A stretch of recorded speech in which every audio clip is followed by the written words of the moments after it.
Good morning. Actually, it's not good morning, it's noon. Good afternoon to all of our Zoom and eventually Facebook and YouTube friends. Welcome to another Thursday Thoughts.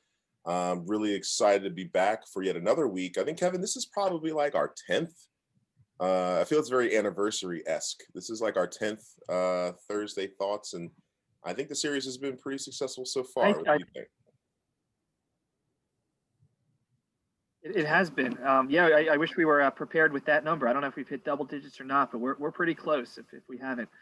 Indeed. And yeah, it's been great. I mean, I know we've had a lot of fun this year bringing in some guest speakers that covered a whole bunch of different business topics. Obviously, 2020 has not been the year that any of us expected it to be.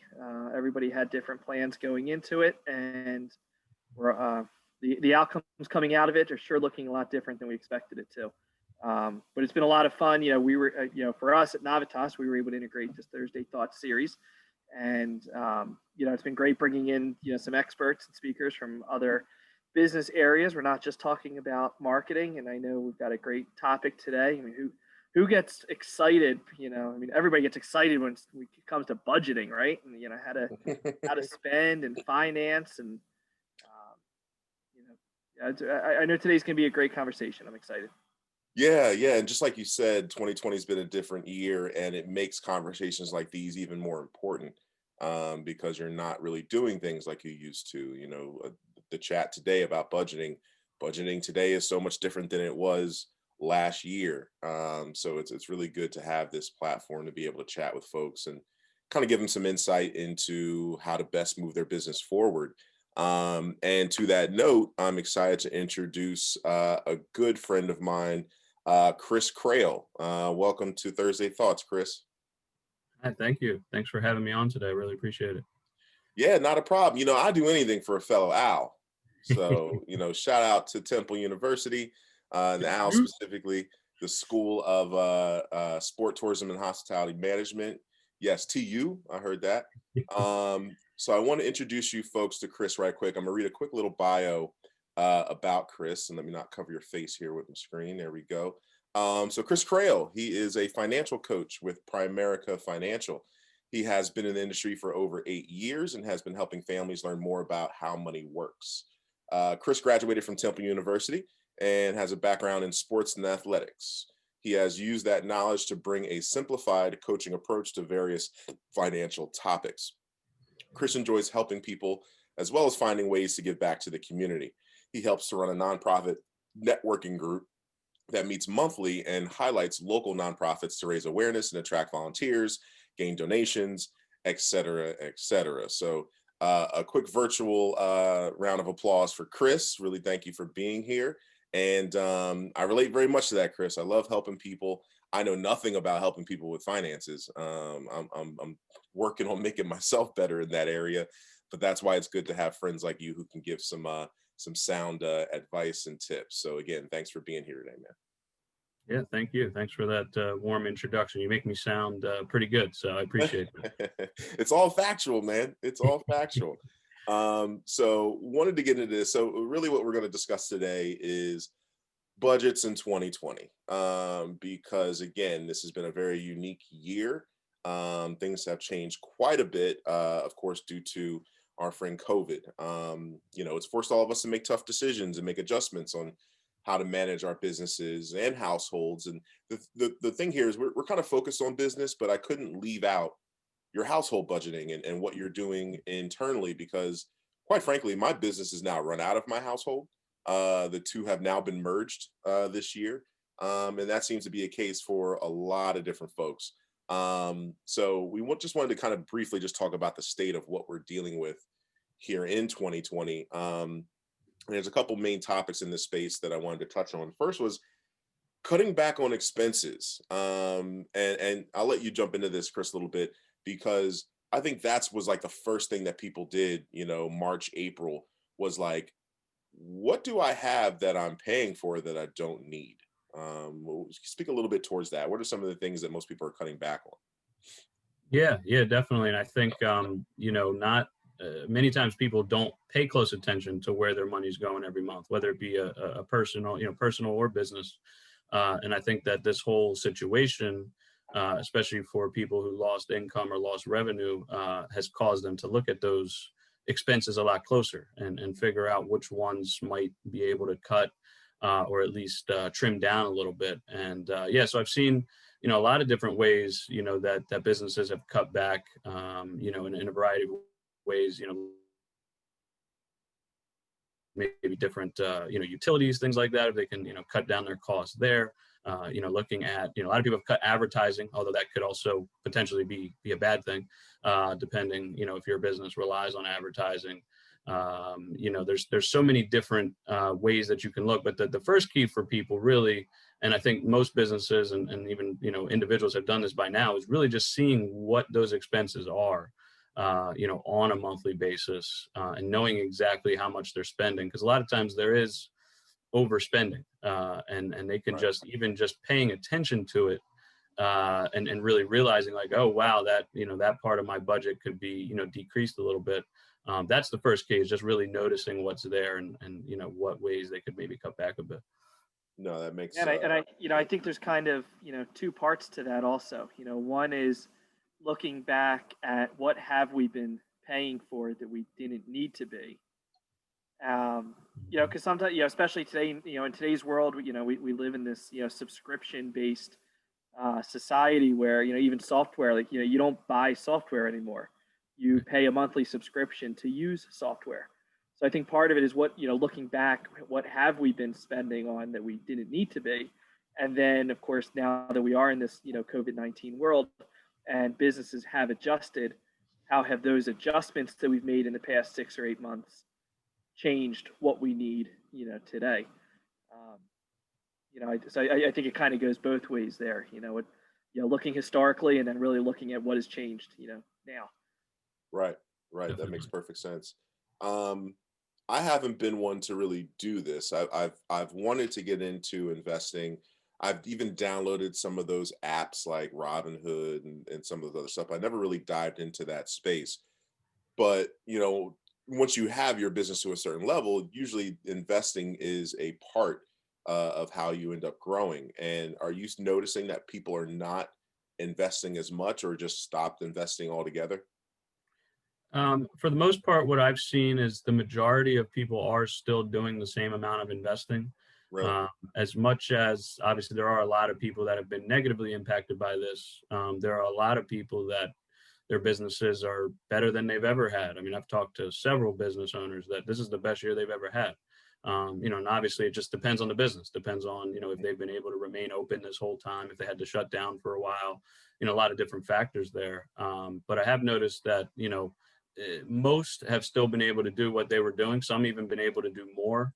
But it really is obviously, case by case. And, there have been some individuals and businesses that have had to, or business owners that have had to, cut back on that because their income is down, their revenue is down. And that is one area that, often makes sense to cut back on a little bit. Right.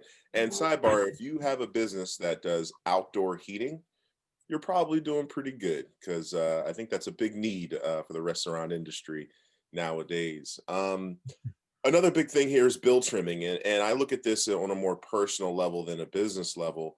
And like you said earlier, Kevin, subscription-based buying is a major element of our world today.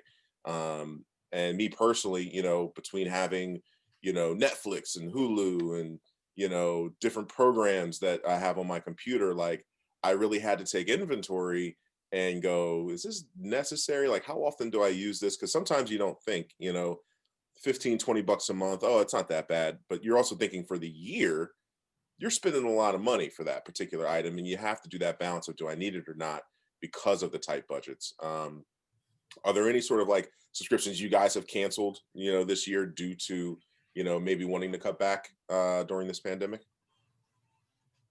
Yeah, I mean, I think you're going back to the business side. Some people may argue, you're talking Netflix and Hulu and everything. Some people may say they're spending so much time at home that they need to invest more in those services, not Right. less. But even going back to, thinking about business, I mean, even as simple as, unfortunately, a lot of businesses have had to make tough decisions and have had to lay off or furlough some employees. have they adjusted their Office 365 accounts? If they had to, reduce their staff by 5 or 10 people, have they reduced their number of email accounts by 5 or 10 people? There's 10 people, it could be $100 a month that they could be saving by canceling those email plans. Sometimes it's something that simple that, yes, it's still something we need, but there's a lower package with there's a way to scale back and make sure we're using things more efficiently from that perspective. Right.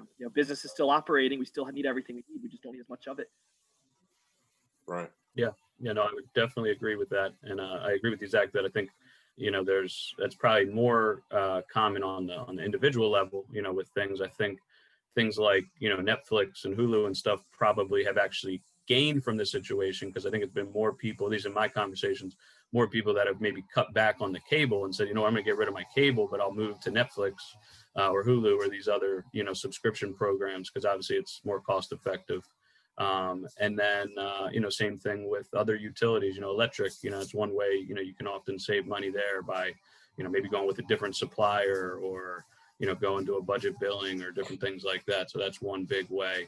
And obviously that's true for businesses as well. Right. I think one good thing, I guess, if there is a good thing from businesses that had to shut down for a while, are those businesses that, they could cut their utility costs went down, electric went down, gas went down if they have gas, different things like that, because they weren't able, they weren't open, so they weren't using much of that. So that is one good thing, is a lot of businesses, their expenses just have naturally been cut back a little bit due to their, not being in their location as often.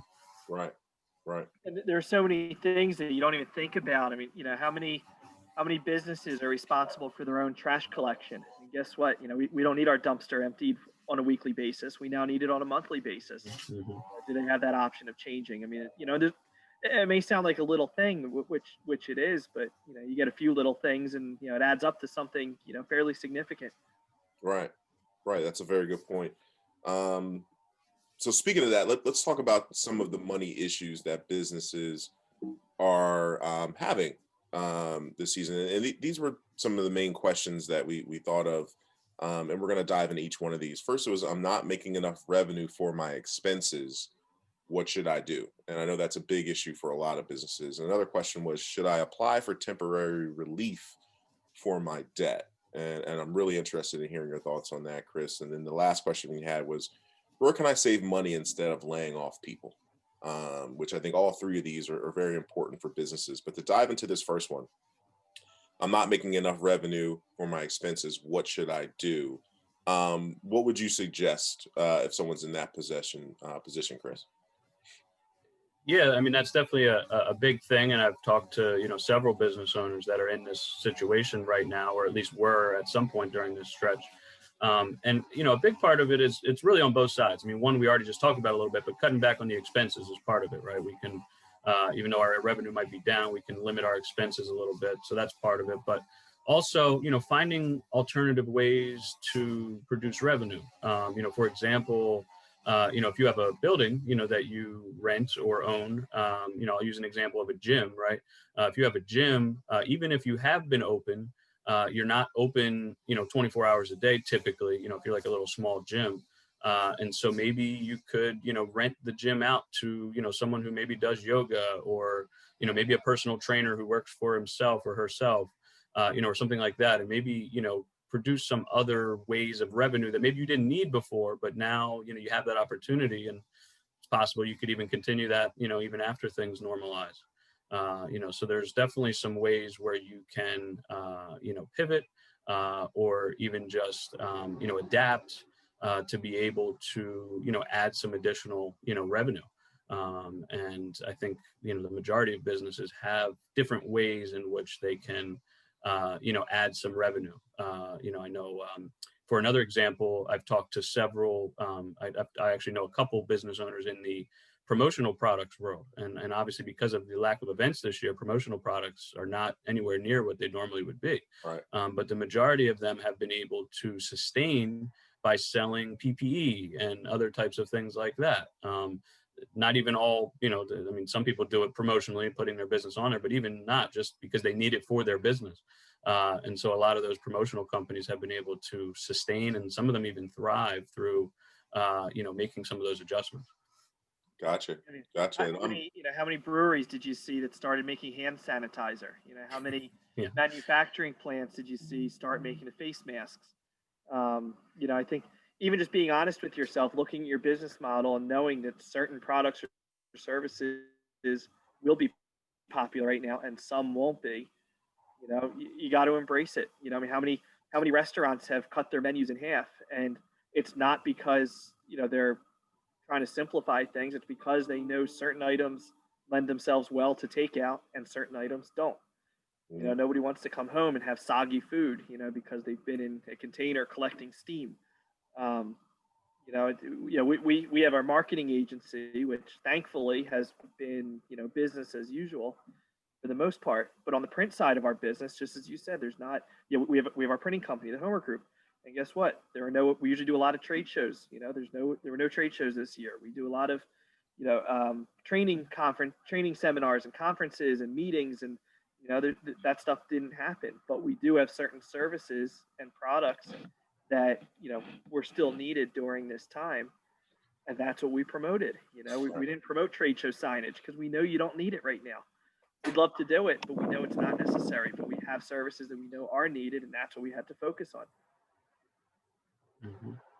Definitely.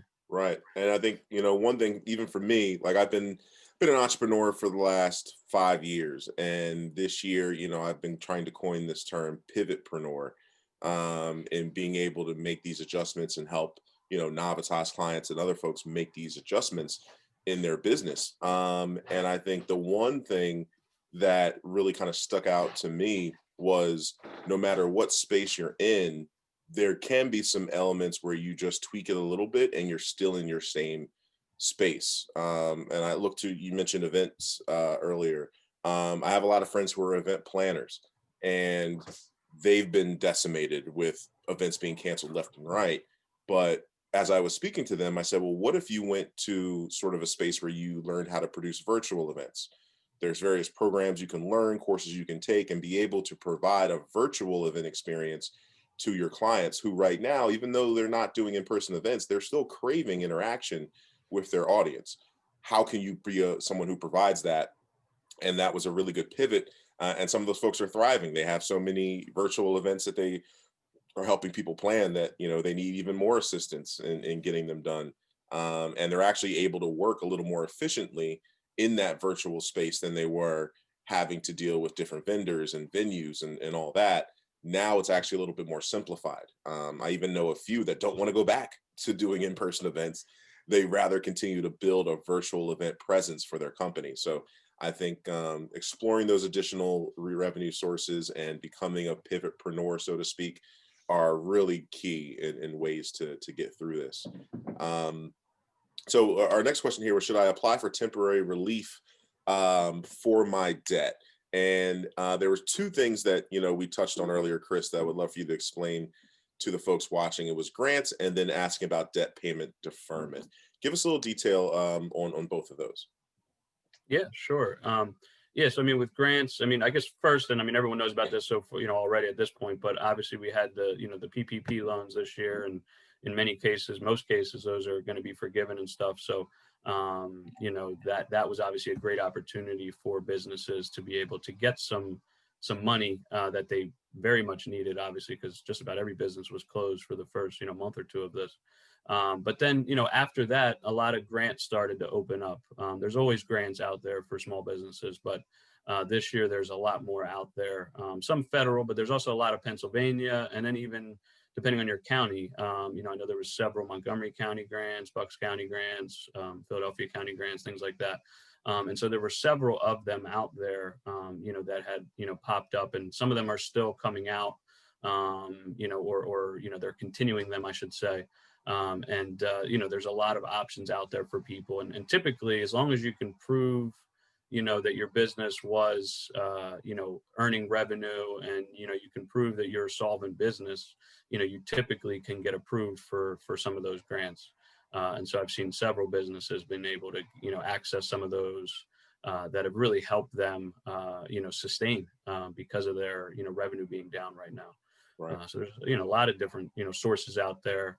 I personally have a friend of mine who's a lawyer and kind of focuses on like employment law, small business law. And I know he's been helping a lot of clients with getting some of those, applications done for those grants and things like that. Yeah, and not to skip ahead too much, because I know we want to talk about debt payment deferment also, but looking at the next question with where can I save money instead of laying people off? I mean, that's where that payroll protection plan came in. Right. Was so huge. The PPP, it's a loan, but if you're using it to mostly pay for salary, to protect your payroll, that's how it converts into a grant. So that gives you the choice. Do you want it to be a loan that you're then going to have to pay back, or do you want to keep your employees on staff, continue to pay them and support their families, and stay in good standing with them, and get that loan converted into a grant that you then don't have to pay off? So, I mean, to me, that the number one thing is, what can I do instead of laying people off? It's not about saving money. It's go get that loan and, continue to pay your people. And I'm shocked, I keep hearing that there's so much money still on the table that has not been claimed. I know the first round of PPP loans was gobbled up, within minutes. The second round, it sounds like there's still a lot of money out there. So, for any small businesses that haven't taken advantage of this yet, call your bank, talk to your banker, go get that PPP loan. It's not a daunting task. It requires some paperwork, but not a daunting task, and well worth it if you haven't done it yet. But back to you, Chris. I mean, let's talk about the debt payment deferment. I know a lot of companies, both public and private, have been, trying to, work with businesses that are struggling right now and help defer some of that, some of those payments. What are you seeing? What are you, recommending? Where should businesses be looking if they haven't already? Yeah. I mean, a lot of banks and credit unions and other lenders are definitely a lot more lenient during this time than normal. Normally they're very, very rarely are they willing to work with you, unfortunately. But during this time they've been very lenient, both for individuals and for businesses. Whether it be a loan you had or a credit card or what have you. A lot of lenders were willing to maybe give you a month or two of deferment. Where you didn't have to pay for a couple months. You still had the interest calculating typically, but it didn't affect the terms of the loan. Other than that, you basically just pushed off the couple months to the back end of the loan or the debt. So there's a lot of options out there, for different lenders. For businesses, through the different lenders. I've seen, particularly some of the local credit unions have been very good about that. Especially the ones that are locally based, they've been very good about allowing businesses, giving them extra time, allowing them to, not pay for a few months, or maybe help them be able to make like half payments or, different things like that. Typically, there wasn't much of a qualifying process for those. It was really just, telling them that your business was, not doing as well because of the pandemic. And they typically would, go ahead and accept that. Some companies did have a little bit more of a process, filling out, paperwork and stuff like that. But typically it was pretty simple. I've seen a lot of individuals take advantage of that as well, because it's important for individuals also. I just tell people to beware of the terms of the deferment, because this happened more to individuals, but, there were the mortgage deferrals. And some of them were just, you just didn't pay for 2 months and it didn't affect anything. But there were some that, they gave you 3 months and no payments, but then you owed all 3 months at the back end of those 3 months. So if you had, let's say, $1,500 a month, all of a sudden at the end of those 3 months, now you got to pay $4,500. And that didn't really do anybody much good, realistically. Unfortunately. And so I did see a couple people fall into those situations where they didn't really look at the terms of the deferment, and then all of a sudden getting towards the end of it, they get this big bill and didn't know what to do. So, if you are looking at those deferment programs, make sure you understand the terms, and that you're not just, pushing off and then creating a bigger payment for yourself. Yeah. And Yep. in my mind, in that example that you gave, if you don't have the money now, but we assume you're going to have the money later, that deferment to me is still valuable. Great. I Could can't be. pay it now. I don't mind paying it later. It's just make sure you understand what you're actually doing. That Right. it's not that you're just, great, there's $4,500 I don't need to pay. No, you'll be paying it later. Just make sure you understand it. Right. It's great. Such simple advice, such obvious advice, but still very necessary advice. Yeah. That's good. Just make sure you know what you're getting into. Right. Very key. Right. And I know there was a lot of, I think there was a rent, I don't know exactly what it was called, but a rent protection plan as well, going back to businesses that, if you were having trouble paying your rent, I believe there was a federal plan as well to help cover that specifically. For a lot of businesses, I mean, that's their number one overhead factor, that was a big expense. So that's another one, besides the PPP loans, if you haven't taken advantage of that, look into it. Yeah. Yeah. Were you going to say, Chris? I was just going to say, yeah, I have talked to a couple business owners whose landlords have been, lenient on them because of some of those rent protection things. And so a couple people I know have been paying their landlords like half the rent. And yeah, they're still going to have to catch up later, but the landlords are typically being pretty lenient and, giving them, a pretty decent amount of time to be able to make up for those things. So, that's certainly out there for people that maybe haven't looked into that. And there are, depending on where you are, there are some rules in place where, the landlords in some cases have to be willing to work with you. I'm a little biased. We're a landlord also, and I will say, if your landlord is unable to work with you, just remember, the landlord's got expenses also. Of course. Unfortunately, you want your rent deferred, but we still have our taxes to pay and utilities to pay and everything. So, it's a little tough sometimes, but there are plans out there to cover your rent, so it shouldn't have to be the landlord's responsibility. Right. But yeah, we worked with our tenants, the best we could, and I know I've heard a lot of other stories, as you said, of what's good is, in a way, of course we live in a political climate where there's a lot of divide right now, but one thing that COVID has done is I think it has helped unify people. And everybody's, trying to help each other out, trying to work together, whether that be, creditors and individuals, or tenants and landlords, or, whatever the two sides are. But, I think we all know that, everybody's struggling. I don't care where you are or what you do. And we're all trying to help each other out, which is good. It's nice to see. Yeah. And we're all getting through it. We will get through it together.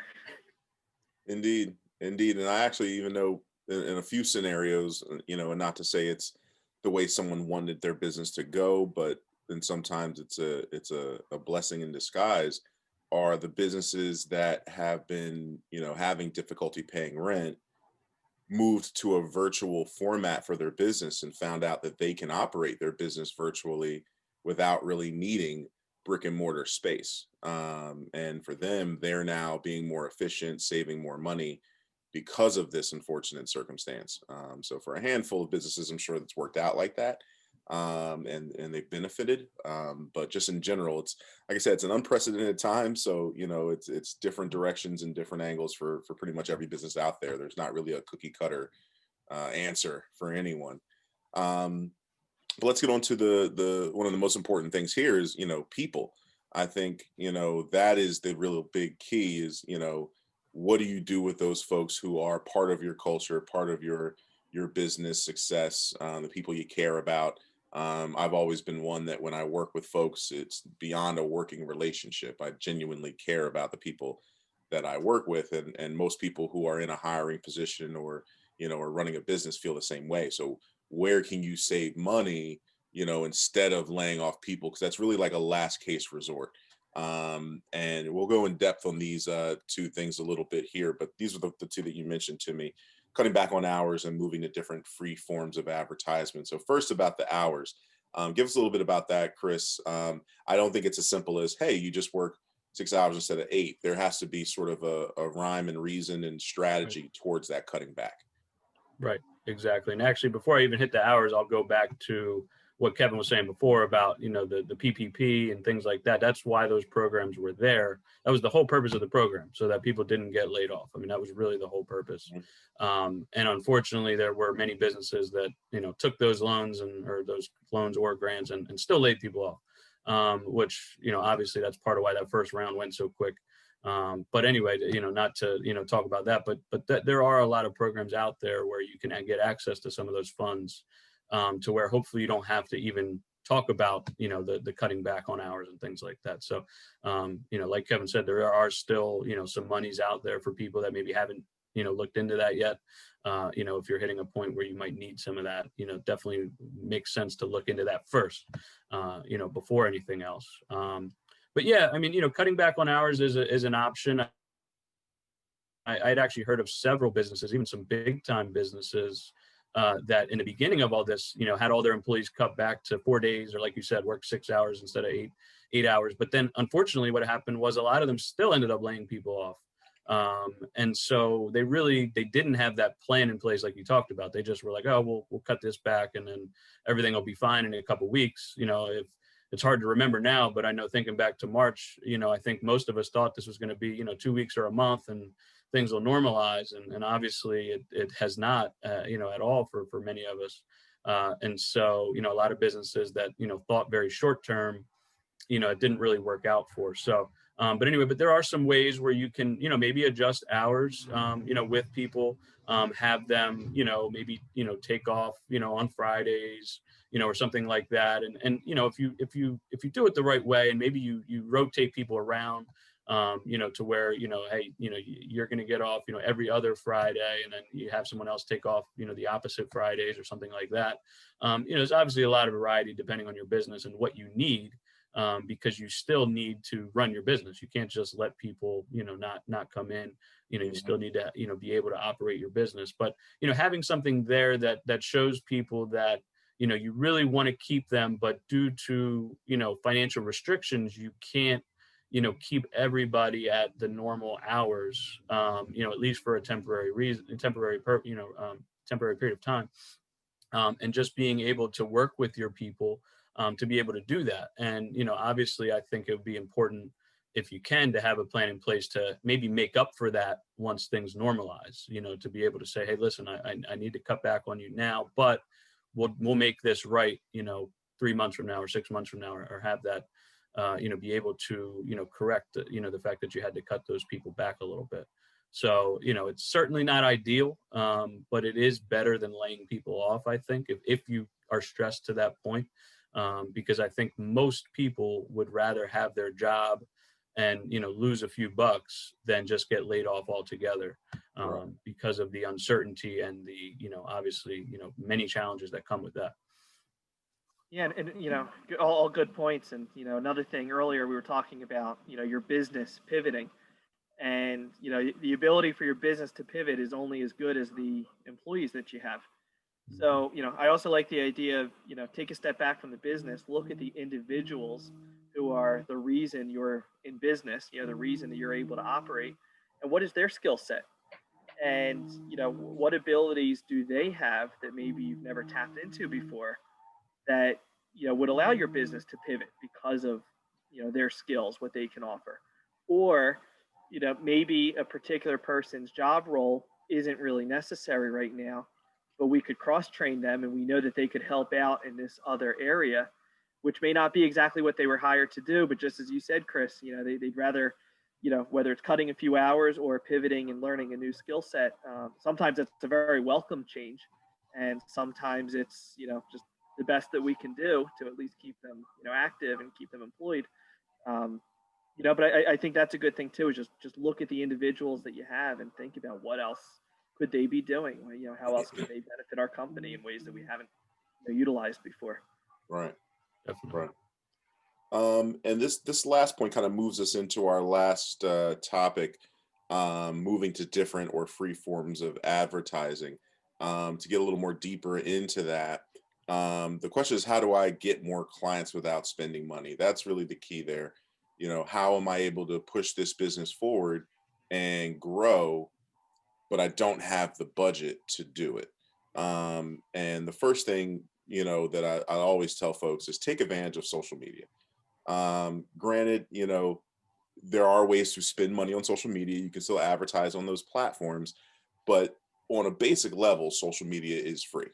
There is a time commitment, and of course, time is money. So, you know, nothing's always truly free, but the ability to promote your business, to spread awareness of your services on that platform are really endless. What is your take, you know, Kevin and Chris, on utilizing social media and really for those businesses that weren't really taking full advantage of it before to do it now?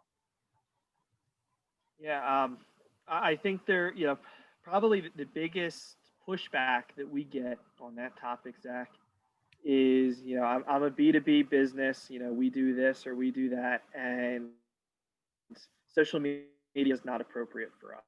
Hmm. And, you know, what I always say is, you know, even if you feel that way that your business doesn't have a place, you know, first of all, you know, the first word in social media is social. And if you have that B2B business, or you're in an industry that's, you know, maybe not quite as exciting or ritzy or sexy, you know, here's your chance to show some personality and have a little bit of fun where, you know, maybe your branding doesn't usually allow you to do that.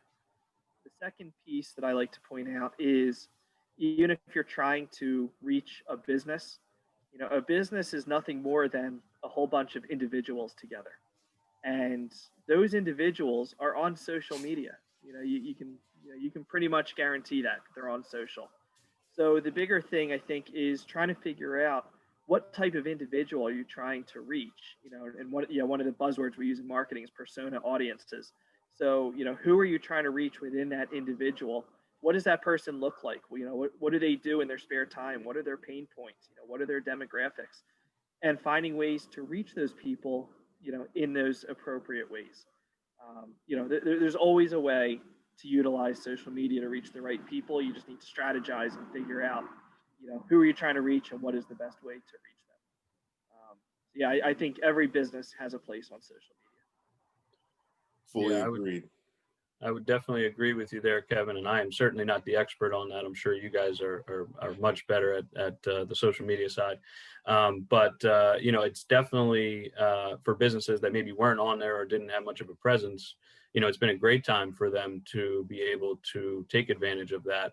And you know, I just, you know, thought of something. You know, thinking back to what you were just saying before, Kevin, about, you know, maybe pivoting employees to a different role. You know, maybe you can have an employee that you don't need the way you did before. Maybe have them, you know, work on the social media, particularly maybe someone who has that experience, you know, or something like that. And maybe have them, you know, get your social media up and running, and, you know, be active on there. And, you know, the biggest thing that I've heard from people with social media, you know, from people that are experts, is it's just that extreme visibility. It's not a post here and there once in a while. It's kind of always being there. You know, you can't really be too visible on social media, you know, and, you know, just being able to, you know, engage, like you said, the right kind of people.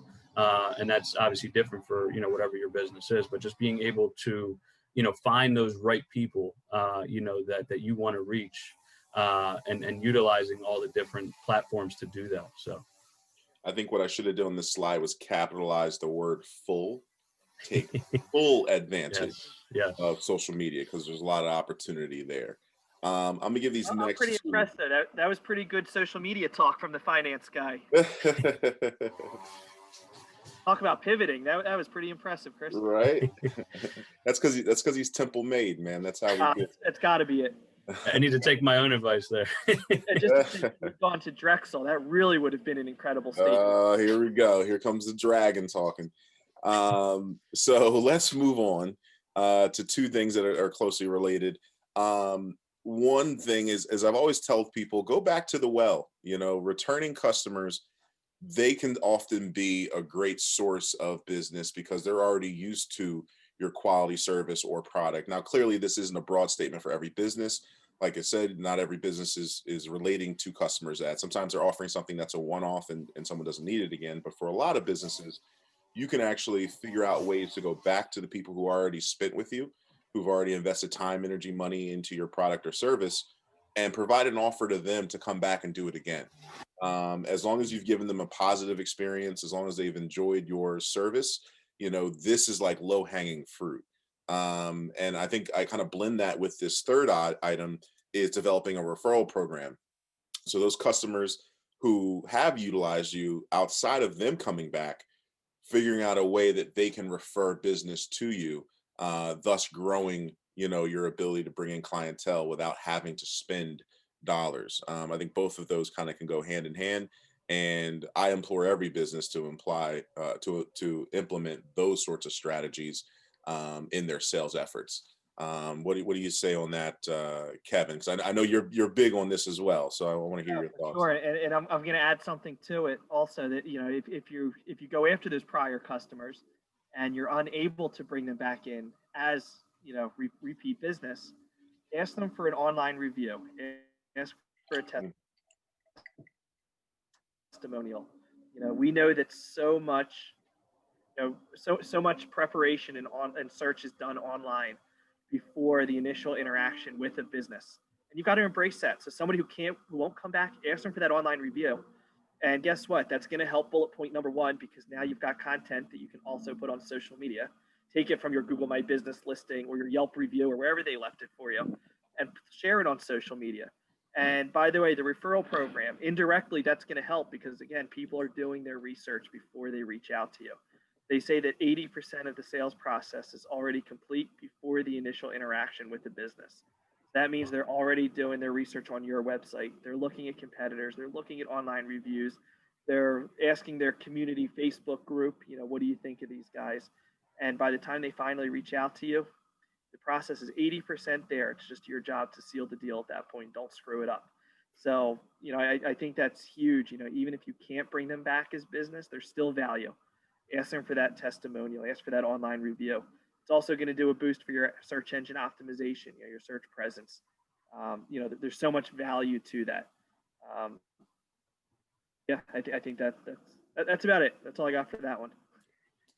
And I'm gonna direct this last question specifically to Chris. Should I contribute to my retirement accounts? I know nothing about retirement accounts. I think I used to have a 401k when I was with the Nets, and I pretty much took that money pretty much instantly when I relocated to Philadelphia. But give us some details about what you would suggest to someone regarding retirement accounts.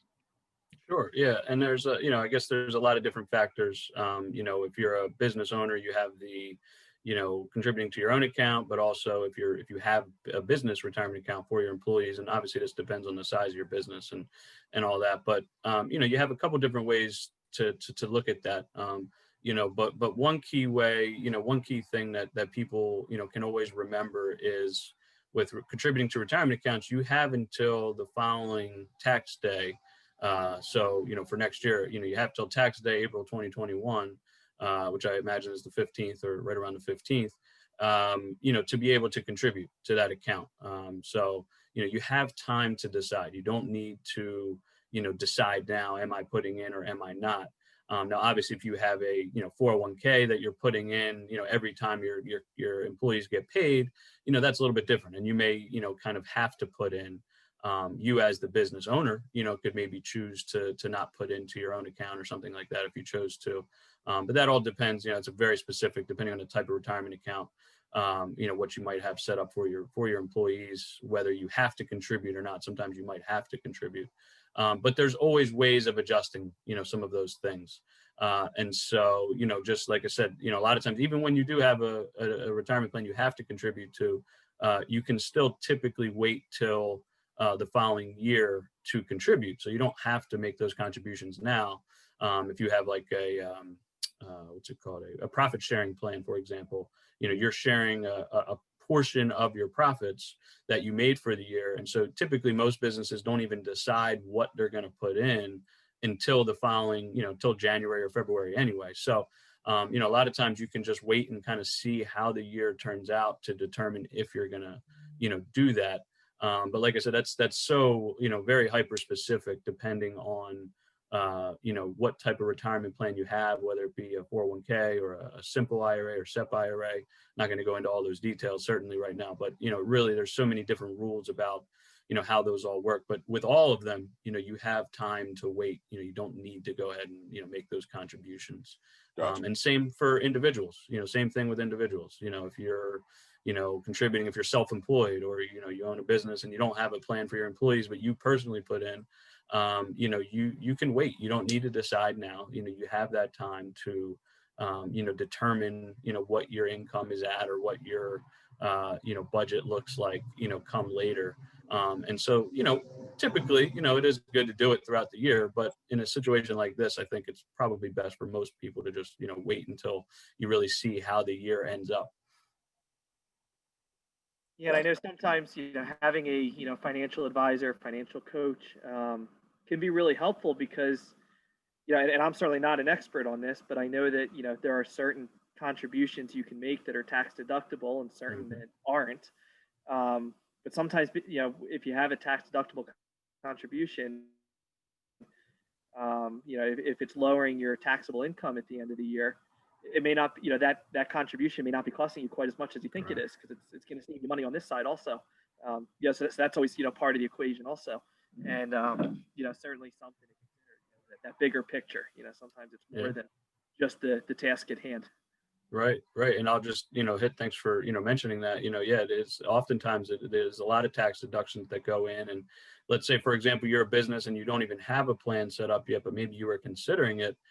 There is a cost to the plan itself. And then obviously there's a cost to what you're putting in, but because of the deductions, sometimes depending on how it's set up, you can actually put more money back in your pocket even after contributing to the plan, depending on how the tax deduction is set up, and even with the cost of the plan. So there are situations, it's not certainly not every business, but there are ways that even putting the cost of the plan and contributing thousands of dollars, your net income could actually be higher in certain situations. So it is definitely something to consider, especially if you're concerned about taxes, especially for those businesses this year that maybe they're having a really good year, a better year than normal, and they maybe hadn't contributed in the past, or, hadn't had a plan in the past.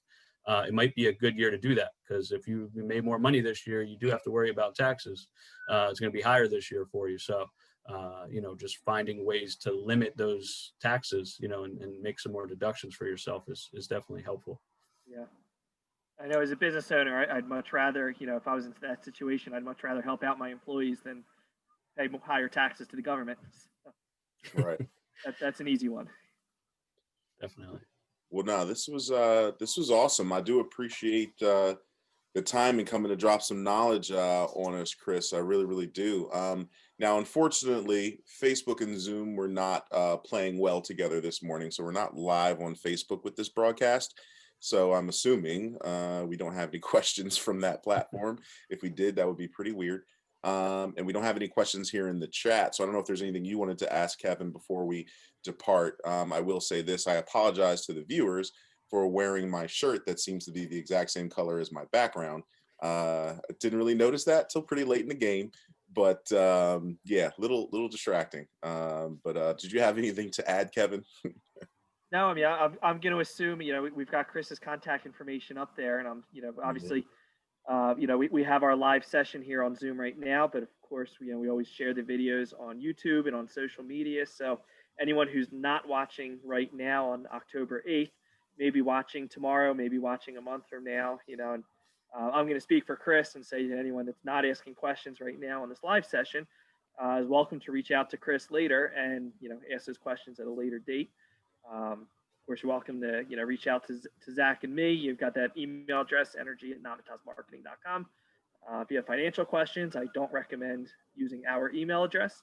But anything that has to do more with marketing, budgeting, and, spending allocations, we try to be a good resource for that. And of course, we always have our free 20-minute consultations for anybody, whether they're watching this session or not. Chris, do you have any last thoughts, last pointers that you want to put in there before we wrap things up? Well, first off, just thank you guys both again so much. This was fun. I thought we definitely had some great talking points. So I appreciate the opportunity, and hopefully some people get some value from this. But yeah, same, like you said, I'm glad to speak with anybody. I actually do a free consultation session with people as well. You know, even if it's just a simple question, you know, or something very detailed, I'm glad to have a conversation with anybody. So, you know, anybody wants to reach out, whether it be business or even, you know, on the individual level, I'm glad to, you know, speak to anybody and see what kind of value I can bring. So, and then like you said, for the marketing side, definitely don't reach out to me, reach out to them. You know, but yeah, I appreciate you very much. You know, this was fun. Yeah, thank you. Great discussion. Awesome, folks. So we will see you in 2 weeks. We actually have Berkeley Harmon from Insperity as our guest. We got some interesting stuff to chat with you in just a couple weeks. So stay tuned to the next Thursday Thoughts. And thank you for joining us. And you have yourself a great day, everybody. And thanks again, Chris. We appreciate it. Thank you. Thanks, Zach and Kevin. Take care.